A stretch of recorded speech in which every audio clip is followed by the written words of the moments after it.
ci loolu. Bon, moi je crois que du côté boobu le président Ousmane Sonko président du parti. ci gouvernement bi nga xam ne moom moo koy diriger. am na droit à chaque fois di def genre bilan. C'est-à-dire peut-être nous en Afrique on n'a pas l'habitude de faire le bilan de mi-mandat comme aux États-Unis nga xam dañuy ñëw mais ni voilà fii lañ toll nañ def bilan après mu am ay élections de sénateurs. Mais nous c'est l'occasion maintenant de pratiquer la même chose parce que peut-être l'année prochaine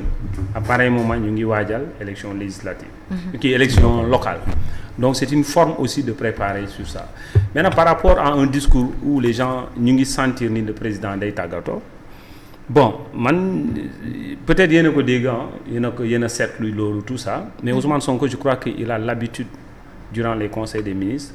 de féliciter des ministres mais aussi de lancer à la mobilisation à la rigueur sur le travail di leen di ne bëgg naa rapport tel et cetera.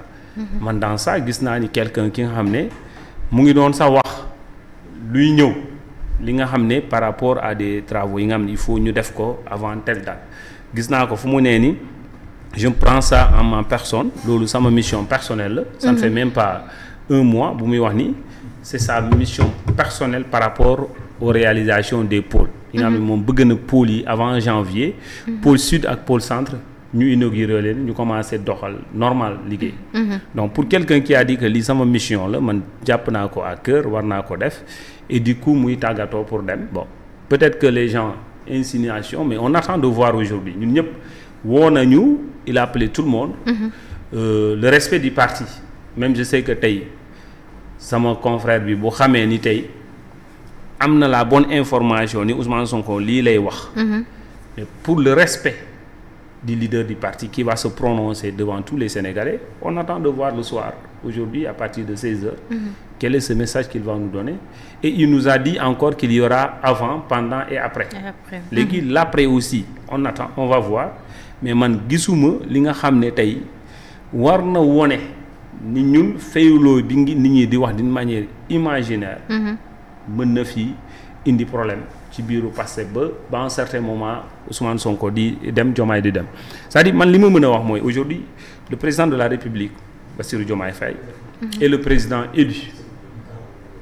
du Sénégal il a le pouvoir constitutionnel moom moo ko yor c'est la constitution moo ko jox mais moi je crois que il faut que les Sénégalais ñu xam ni un deuxième Mamadou Dia Senghor du am Sénégal parce que je crois que le président de la République il est tellement intelligent te du daanu dans ces genres de pièges inutiles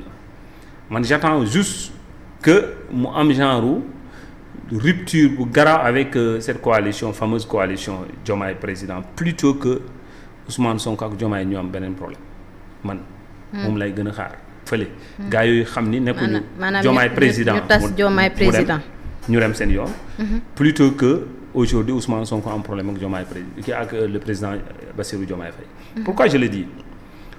il faut savoir que l'Assemblée nationale du Sénégal ci loxo Ousmane Sonko la nekk pour que Sénégalais xam ko un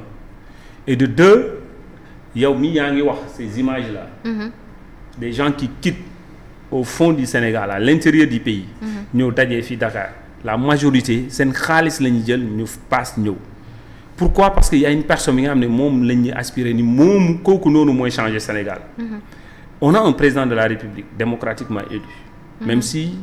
c'est un potentiel candidat qui a été éliminé par la justice à des fins politiques ñun ñëpp xam nañ ko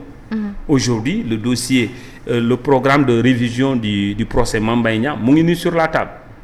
te c'est un droit bi nga xam ne c'est réel si beneen élément ñëwee laaj leen ko est-ce que kii di ne damaa bëgg ngeen tijjiwaat sama procès bi man ak diw est-ce que am nga élément nouveau moom lañ ko war a laaj aujourd'hui waruloon sax laam-laame dafa war a gaaw nit ñi xamaat et encore la preuve aveu de plus mooy ki ko porté plainte jékki-jékki rek daw ki gagné procès nga daw quitte ton pays nga daw tu ne veux plus revenir dans ce pays là loolu aveu la ni ki ma accusé woon lii ba tëj ko moom moo am dëgg ba condamné ko di moins moom moo am dëgg ci man donc loolu tamit ne tey Ousmane Sonko il a l'Assemblée nationale il a le peuple et je ne dis pas que le président de la République n'a pas ça mais ces gens du genre de Abdourahmane Diouf ñi nga xam ne qui n'ose même pas aller à des élections locales dans sa grande ville qui est Rufisque. Même benn commune Rufisque Nord ñemewul sax poser candidature côté boobu pour jéem a gagner mënu ko. Donc ñooñu ñoo lay souffler sur les oreilles peut-être demain peut-être man gëwma loolu sax ni Bassirou Diomaye Faye dina gëm ñooñu dina déglu ñooñu ñoom ñoo lay ne nit ñu nous on peut te porter ak ñan au moment où l'opposition non mais je dis il est dans Diomaye président loolu la wax mu ne moom leader la ci Diomaye président loolu la mais xanaa Diomaye président ak Pastef du benn non yéen ñëppay gouverner ne maa ngi ñëw je vais essayer de pour mu leer quand Ousmane Sonko est arrivé kii bu ñuy jénnee avant ñuy jénne ils ont appelé beaucoup de leaders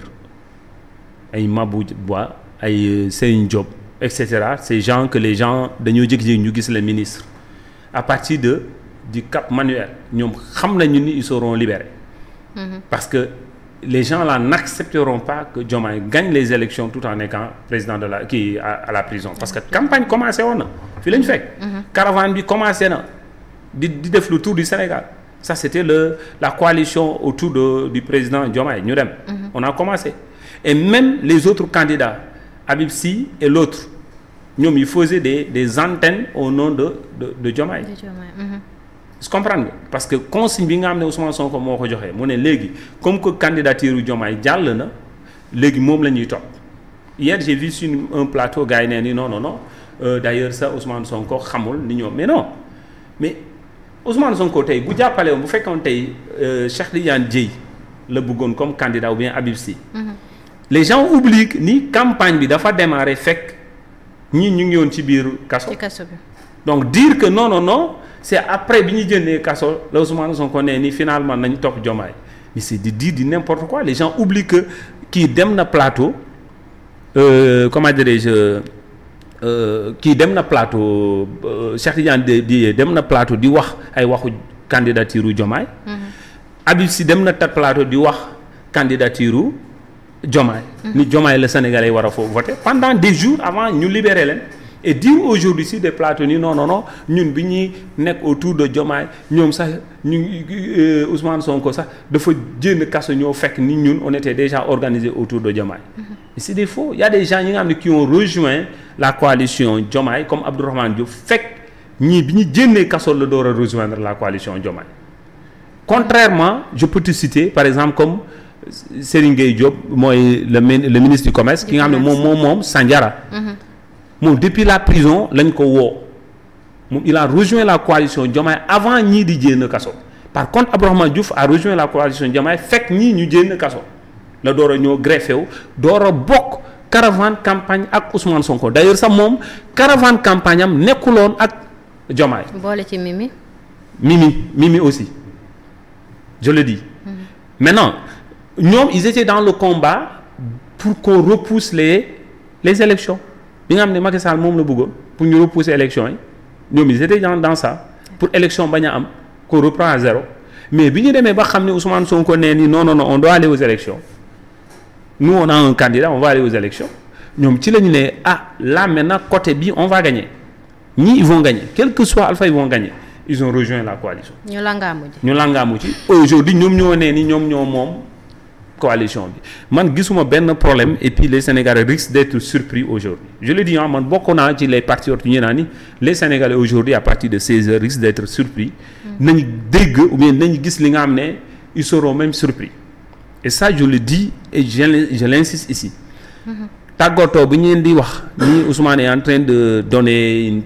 benn message bi nga xam ne day ñëw dem bon nit ñi ñoo ko gis mais man gëm naa ne la relation ak Ousmane Sonko entre Ousmane Sonko et Diomaye dépassé na le cadre politique tu ne peux pas prendre sa doom bu góor ñun xam nañu nu mu demee doom bu góor nga jël ko nga tuddee ko une personne bi nga xam ne yow ak moom lal politique ngeen parti politique ngeen bokk peut-être bokk ngeen ci benn plateforme mooy syndicat des travailleurs des impôts et domaines bokkoon ngeen fa yow nga nekkoon son dauphin jusqu'à ce qu'il est parti yow nga jël poste boobu ngeen ñëwaat encore bokk ci parti politique peut-être mais am na li nga gis ci moom ba ngay jël sa doom bu góor nga tuddee ko c'est pas du lu ndaw jógee foofu encore tu prends une deuxième femme kooku tamit juróol la doom bu jigéen tël. waxuma ni tuddewoo sa yaay de mais y a des say bàjjen say yeneen tante yu fi nekk nga jëlaat tuuru xale bu jigéen boobu tuddee ko yaay ki nga xam ne tuddee nga ko doom ba pare. Et les Sénégalais continuent de voir des trucs entre eux, de chercher des... Bon, ça peut exister, on a nos réalités. Mais est-ce que réalité État moo leen dab? Non, État c'est normal parce que la réalité de l'État day am. Parce que xam nga tey jii nii. am na loo xam ne. maanaam ci prérogative président de la République la. D'accord. am na loo xam ne maanaam premier ministre moo ko moom. léegi tey jii nii ki nga xam ne moom mooy le président du parti Pastef Ousmane Sonko. tey bu taxee kii nga xam ne moom mooy Bassirou Diomaye Diakhar Faye nekk président te mu leer ko ne tey jii nii maanaam moom mooy le leader. alors que le président am na dogal yoo xam ne mën na koo jël sans pour autant que avis ki nga xam ne moom mooy Ousmane Sonko peut-être parfois yenn frustration mën na am. Non, man je dis une chose, nous quand on a élu ces gens-là et d'ailleurs dans le langage des Sénégalais on a l'habitude de dire. parce que je me rappelle am na benn jour Ousmane Sonko yëkkati benn kàddu ne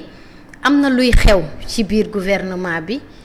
ñu ko ci interpeller te moom sax du ko yëg. ah c'est normal loolu ça arrivait à beaucoup de nos premiers ministres ici au Sénégal. mais daloon ko ñaaw. on avait un président de la République qui nous avait dit que l'homme le plus renseigné au Sénégal qui l'avait dit que moom musul xam ni meew jar na juróom fii Sénégal la xewe te pourtant il est le président de la République nga xam dañ koy jox ay brochures enquête tous les matins renseignements généraux yi jox ko bilan mu ne moom mu ngi tuub musul xam en 2000 toog télé ni meew nit ñi mën nañu ko tàkk ay à des morceaux de 25. Ça peut arriver des fois loolu bu la rëccee nga jékki-jékki nga yëg ko war nga am droit titre te loolu noonu lu mu wax noonu est-ce que même le président de la République ça des fois yëg na ko parce que c'est comme ça au Sénégal am na li nga xam ne gars yi dañ la koy nëb dañuy def lu ñuy def ba pare nëb la. donc du coup boo ko déggee tu as l'obligation de crier te Ousmane Sonko nous a dit ça où en Mbour suñu dernier meeting waxu ko ni il est là téye ko xëcc ko mu présenter ces 2 femmes aux Sénégalais. mu ngi nii. su naree jàdd koñ dañuy xëj taxawal ko ne ko fi ngay dem du foofu il a dit à tous les Sénégalais et les Sénégalais boobu nit ñëpp tàccu aujourd'hui il fait pareil gars yi ne non moment boobu moment campagne la il est le président de la République de tous les Sénégalais mais aujourd'hui moom mooy jël dogal moom laa lay wax aujourd'hui dans des démocraties les plus extraordinaires on a vu Donald Trump qui a été adulé par Elon Musk ñu am diversion parce que lan la Elon dit que lu ñu waxante woon ni loolu nga war a def pour l'économie yaa ngi commencé bàyyi te tu avais promis des choses ñu commencé di xuloo ñoom seen biir ba gars yi di gis ni non parce que Elon dafa sentir ni kii mu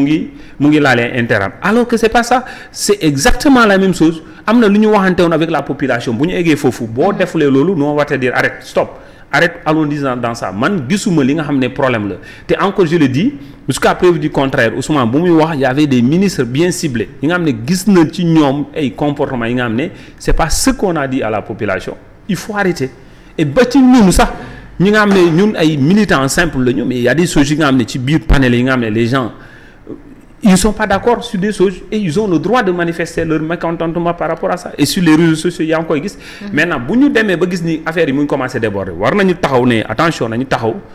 est-ce qu'il n'est pas temps ñu ñëw jàkkaarloo ak micro yi ñu wax sénégalais yëpp xam ça n'a rien à voir de dire que c'est un problème d'État qu'on va poser sur la place publique que les Sénégalais arrêtent de dire ça parce que l'État c'est qui? C'est nous. L'État c'est nous. Toute la population sénégalaise a droit à l'information mën nga ko jëlee sur des canaux comme ni ngeen koy waxee étatique protocolaire loolu moo nekk di moo yàqoon Sénégal pendant des années homme d'État moo war a wax fii moo warul wax fee non yow waroo wax di loolu moo ñu dara. lu nekk am na fu ñu ko war a waxee. loolu moo ñu dara. lu nekk am na fu ñu ko war a waxee liñ naan potum biir néeg moom. non te kenn du ko teg ci penc en tout cas bii noonu Babacar ci li nga xam